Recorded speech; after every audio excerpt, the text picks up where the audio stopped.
Everyone, welcome to my channel. इस video में हम लोग डिस्कस करने वाले हैं इनकम टैक्स का मीनिंग, डेफिनेशन एंड कैरेक्टरिस्टिक्स, एकदम इजी लैंग्वेज में।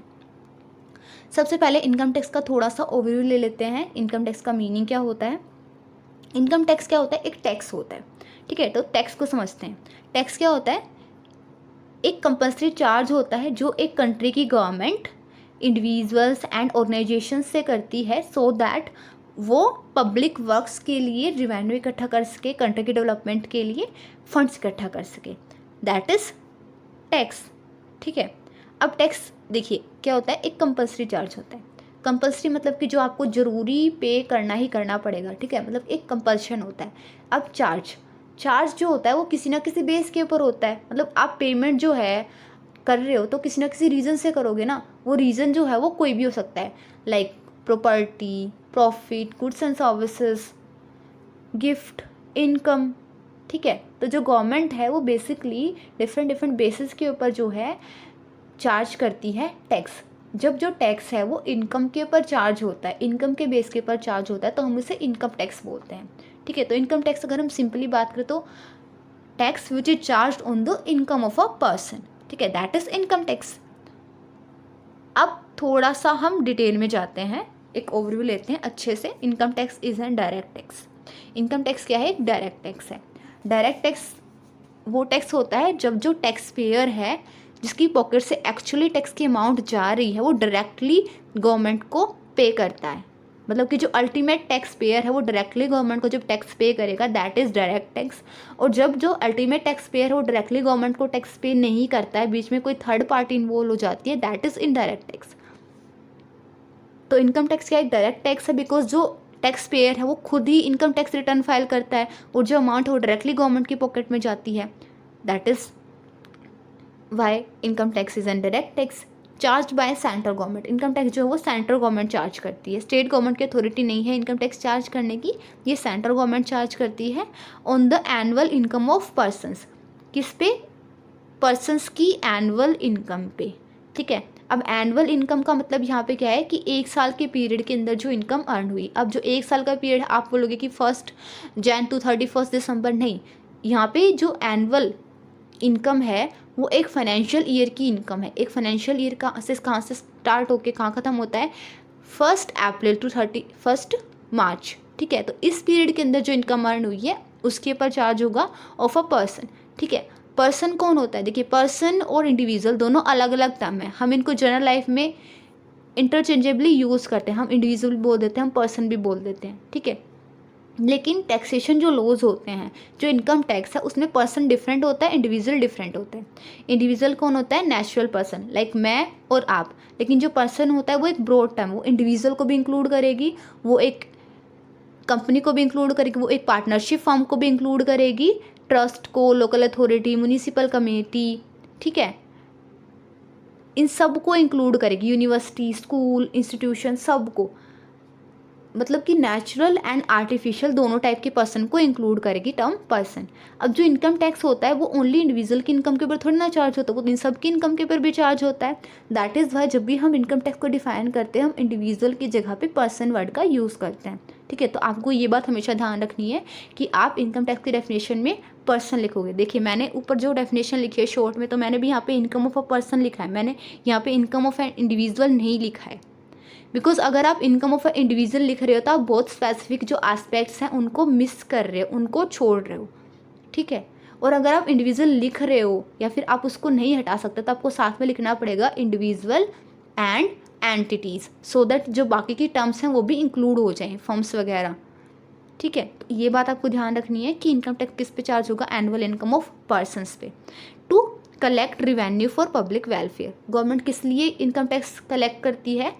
ताकि वो पब्लिक वेलफेयर के लिए, कंट्री की डेवलपमेंट के लिए फंड्स इकट्ठा कर सके, रिवेन्यू इकट्ठा कर सके। अब थोड़ा सा ओवरव्यू हो गया है, अब हम डिस्कस करते हैं डेफिनेशंस। देखिए, इनकम टैक्स की वैसे कोई भी प्रॉपर डेफिनेशन नहीं है, इनकम टैक्स एक्ट के अंदर भी कोई प्रॉपर डेफिनेशन नहीं है कि इनकम टैक्स क्या होता है। तो आप आपके अकॉर्डिंग कोई भी डेफिनेशन अपने पसंद की यूज़ कर सकते हैं। यहाँ पे मैं 2 डेफिनेशंस ले रही हूँ, सिंपल। पहली डेफिनेशन क्या बोलती है?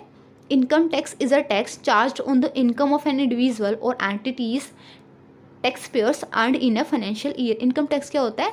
वो टैक्स होता है जो कि टैक्स पेयर जो भी इंडिविजुअल्स हैं, एंटिटीज़ हैं, उनकी इनकम के ऊपर चार्ज होता है।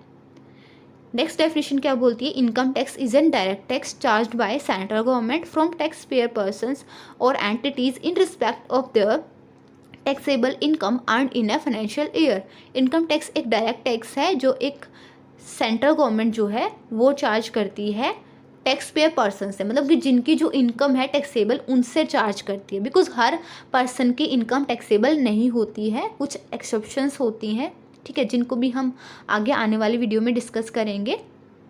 तो डायरेक्ट टैक्स जो एक कंट्री की गवर्नमेंट टैक्स पेयर पर्सन से चार्ज करती है फॉर देयर टैक्सेबल इनकम जो उन्होंने एक फाइनेंशियल ईयर में अर्न किया। फाइनेंशियल ईयर मैंने आपको पहले ही बता दिया है, period starting from 1 April and ending 31 March. Now characteristics of income tax. Characteristics of income tax में सबसे पहला क्या है? Direct tax. डायरेक्ट टैक्स का मतलब मैंने पहले आपको बता दिया, टैक्सेस जो 2 टाइप्स के होते हैं, direct and indirect. Income tax एक डायरेक्ट टैक्स है बिकॉज इनकम टैक्स जो है, जो अल्टीमेट टैक्स पेयर है वो डायरेक्टली गवर्नमेंट को पे करता है, मतलब कि जिसके ऊपर वो टैक्स का बर्डन है वो डायरेक्टली जो है गवर्नमेंट को पे करता है। सेंट्रल टैक्स मतलब कि वो टैक्स जो सेंट्रल गवर्नमेंट इम्पोज करती है, तो इनकम टैक्स जो वो सेंट्रल गवर्नमेंट इम्पोज करती है, सेंट्रल गवर्नमेंट कलेक्ट करती है, that is why it's a central tax. Tax on total income.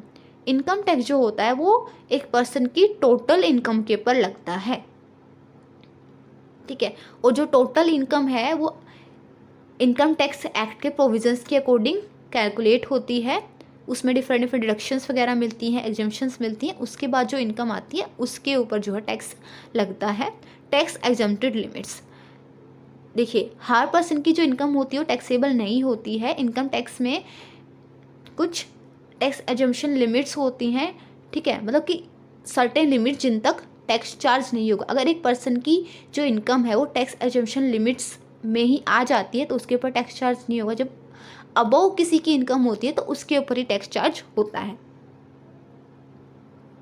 Then progressive tax. Income tax क्या है? एक प्रोग्रेसिव टैक्स है, ठीक है, बिकॉज ये सेम रेट के ऊपर चार्ज नहीं होता है। डिफरेंट इनकम लेवल्स के ऊपर डिफरेंट इनकम टैक्स की रेट्स होती हैं जो कि एनुअली डिसाइड होती हैं। नाउ सरचार्ज क्या होता है? एक एडिशनल चार्ज होता है बेसिक टैक्स लायबिलिटी के ऊपर। मतलब कि इनकम टैक्स की जो अमाउंट है वो कैलकुलेट करी आपने बेसिक रेट्स के थ्रू, एंड उस जो टैक्स आया है उसके ऊपर आप फर्दर चार्ज कर रहे हो, फर्दर टैक्स लगा रहे हो, kind of, that is surcharge. Surcharge भी जब जो इनकम है वो एक सर्टेन लेवल को, एक सर्टेन लिमिट को क्रॉस कर देती है उसी के बाद लगता है। अभी मैं करंटली बात करूँ तो दैट इज़ 50 लाख, ठीक है। 50 लाख से अबव जब इनकम जाती है तो उसके बाद सरचार्ज करना स्टार्ट होता है। और सरचार्ज की भी जो है इनकम टैक्स की तरह डिफरेंट रेट्स होती हैं डिफरेंट लेवल्स के ऊपर। Now tax burden. देखिए, जो इनकम टैक्स का बर्डन है, जो इनकम टैक्स है वो प्रोग्रेसिव टैक्स है। प्रोग्रेसिव टैक्स है तो डिफरेंट इनकम के स्लैब्स के ऊपर डिफरेंट टैक्स रेट्स है, मतलब जैसे ही इनकम का लेवल इंक्रीज होगा टैक्स रेट भी इंक्रीज होगी। सो दैट्स वाई जो रिचर पर्सन है, ठीक है, जिनकी इनकम ज़्यादा है उनको ज़्यादा टैक्स बर्डन है, उनको ज़्यादा टैक्स पे करना पड़ता है, और जो जिन पर्सन की इनकम कम है कंपैरेटिवली उनको कम टैक्स पे करना पड़ता है।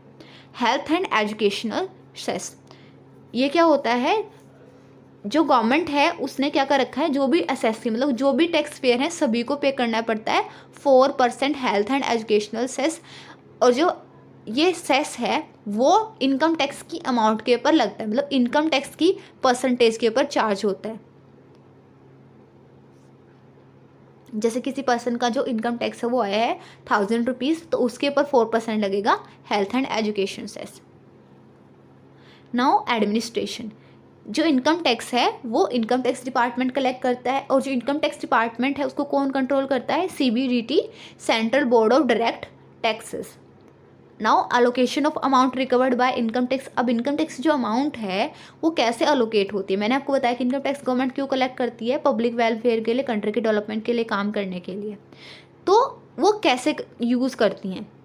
जो टोटल अमाउंट होती है इनकम टैक्स से कलेक्टेड वो central government and state government के अंदर बांटी जाती है किसकी रिकमेंडेशन के ऊपर, फाइनेंस कमीशन की रिकमेंडेशन के ऊपर। मतलब फाइनेंस कमीशन जो रेकमेंड करता है गवर्नमेंट को कि इतनी अमाउंट, इतना परसेंट सेंट्रल गवर्नमेंट को जाना चाहिए, इतना परसेंट स्टेट गवर्नमेंट को जाना चाहिए। बट स्टेट गवर्नमेंट जो है वो इन 3 चीज़ों में शेयर नहीं ले सकती है। पहला, जो भी अमाउंट कंपनीज से रिकवर हुई है, मतलब कि जो कंपनी जो इनकम टैक्स पे करती हैं, अमाउंट ऑफ सरचार्ज के थ्रू जो अमाउंट कलेक्ट हुई है, and amount of health and education cess, मतलब जो 4% जो हेल्थ एंड एजुकेशन सेस है उससे जो अमाउंट कलेक्ट हुई है उसमें स्टेट गवर्नमेंट शेयर नहीं ले सकती है। तो जो रेस्ट अमाउंट बची है, जो रेस्ट सोर्सेज से इनकम टैक्स आएगा, उसी में स्टेट गवर्नमेंट का शेयर होता है। So thank you all. Thank you for watching the video. In the next video, we will be discussing the important definitions of income tax. In first video, we will be discussing about person, then SSC and so on. अगर आपके mind में कोई topic है, then you can comment me.